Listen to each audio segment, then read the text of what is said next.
Very interested in knowing how many hours of sleep you got last night. I don't know, about 5 or 6, I think. 5? I don't know. I feel like we know part of the answer to this because you were trapped in Westworld for a while.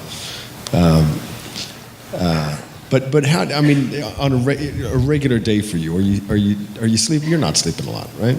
Oh, geez, do I look that bad? No. You look great. Oh, but thanks. we just imagine with the amount of responsibilities, with the amount of with what you've got going on, do these problems still keep you up at night, or do you think we're on our way to solving them?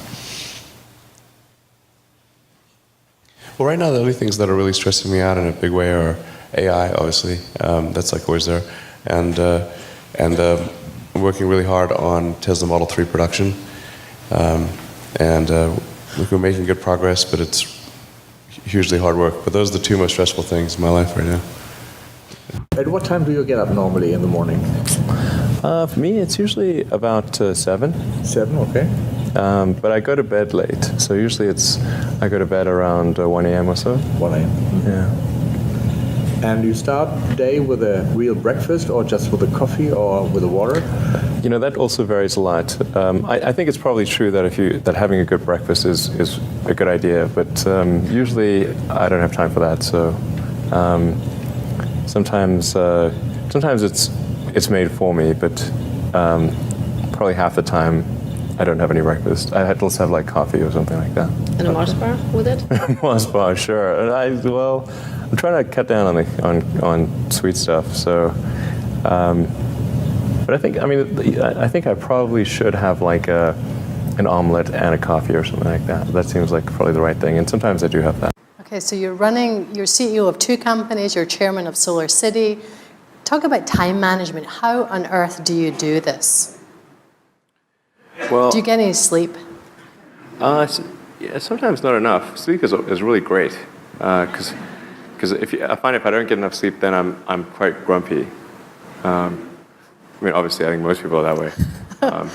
And also, like I try to sort of figure out what's the right amount of sleep, because I found I could drop below a certain threshold of sleep, and although I'd be awake more hours and I could sustain it, I would get less done because my mental acuity would be affected. So I found generally the right number for me is around 6 to 6.5 hours on average per night. That's not too bad. Yeah. Right. And any other tips That is an average, though. Right. Any other tips on just managing to run 2 companies simultaneously? I mean, do you find? I mean, I know you're up here Monday, Tuesday. Is it all Tesla when you're up in Silicon Valley, and all SpaceX Wednesday, Thursday? Having a having a smartphone is incredibly helpful, because that means you can do email during interstitial periods, like if you're in a car, you're walking in the bathroom, everywhere. You can do email practically when you're awake, and so that's really helpful to have email for SpaceX and Tesla integrated on my phone, and then it's just you have to apply a lot of hours to actually working. So the way I generally do it is I'll be working at SpaceX on Monday, and then Monday night flight to the Bay Area, spend Tuesday and Wednesday in the Bay Area, then at Tesla, and then fly back on Wednesday night, spend Thursday and Friday at SpaceX. In the last several months, then I would fly back here on a Saturday and either spend Saturday and Sunday at Tesla or spend Saturday at Tesla and Sunday at SpaceX. And where do the boys fit in? You have 5 sons. Yeah. Do they tag along with Dad on some of these trips? I do drag them along in a lot of things, actually. They're remarkably unimpressed by... What we'll be capable of doing is near perfect control on freeways, even where there's no cars, and near perfect control in any traffic situation where it's tracking a vehicle. So that's, yeah, maybe a different one. Hello? Okay. Yeah, so that's going to get better. One of the things we're also working on is the mapping solution. And Michael, if I seem a little ragged, by the way, it's that I literally had 1 hour of sleep in the last 48 hours. Sorry. Anyway, so I think that result is, basically in about 2 years we should have Model 3 plus full autonomy. Yeah, which really quite transformative. So 3 will have autonomy. What do you mean by all people testing? Yeah. It doesn't work so well in the countryside. The current autopilot does not work on windy roads in the countryside.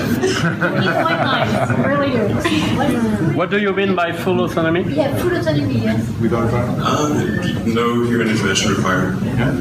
Okay. More than the Human intervention optional.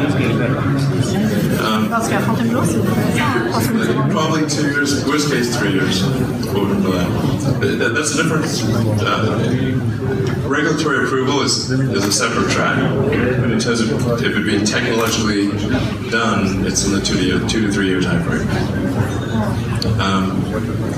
And then we've got the Tesla Powerwall and Power Pack. Some of them are going to sound like, well, you've heard it before, but it's worth re-emphasizing. I think the first is you need to work, depending upon how well you want to do, and particularly if you're starting a company, you need to work super hard. So what does super hard mean? Well, when my brother and I were starting our first company, instead of getting an apartment, we just rented a small office and we slept on the couch. And we showered at the YMCA, and we're so hot up we had just one computer. So the website was up during the day, and I was coding at night, 7 days a week, all the time. And I sort of briefly had a girlfriend in that period, and in order to be with me, she had to sleep in the office. So work hard, like every waking hour. That's the thing I would say particularly if you're starting a company. And if you do simple math, say like, okay, if somebody else is working 50 hours and you're working 100, you'll get twice as much done in the course of a year as the other company. The other thing I'd say is that if you're creating a company or if you're joining a company, the most important thing is to attract great people. So either join a group that's amazing that you really respect, or if you're building a company, you've got to gather great people. All a company is a group of people that have gathered together to create a product or service. And so depending upon how talented and hardworking that group is, and the degree to which they are focused cohesively in a good direction, that will determine the success of the company. So do everything you can to gather great people if you're creating a company. Then I'd say focus on signal over noise. A lot of companies get confused. They spend money on things that don't actually make the product better. So, for example, at Tesla, we've never spent any money on advertising.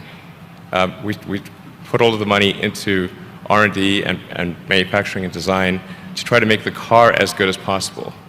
And I think that's the way to go. So for any given company, just can keep thinking about, are these efforts that people are expending, are they resulting in a better product or service? And if they're not, stop those efforts. And then the final thing is to sort of don't just follow the trend. So you may have heard me say that it's good to think in terms of the physics approach or first principles, which is rather than reasoning by analogy, you boil things down to the most fundamental truths you can imagine, and you reason up from there. And this is a good way to figure out if something really makes sense or if it's just what everybody else is doing. It's hard to think that way. You can't think that way about everything. It takes a lot of effort.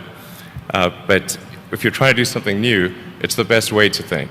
And that framework was developed by physicists to figure out counterintuitive things like quantum mechanics. So it's really a powerful method. Anyway, so that's, and then I think the final thing I would encourage you to do is, now is the time to take risk. You don't have, yeah, you don't have kids.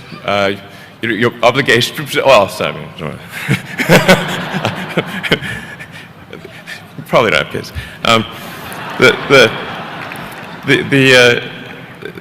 But as you get older, your obligations increase. So and once you have a family, you start taking risk not just for yourself, but for your family as well. It gets much harder to do things that might not work out. So now is the time to do that before you have those obligations. So I would encourage you to take risks now. Do something bold. You won't regret it. Thank you.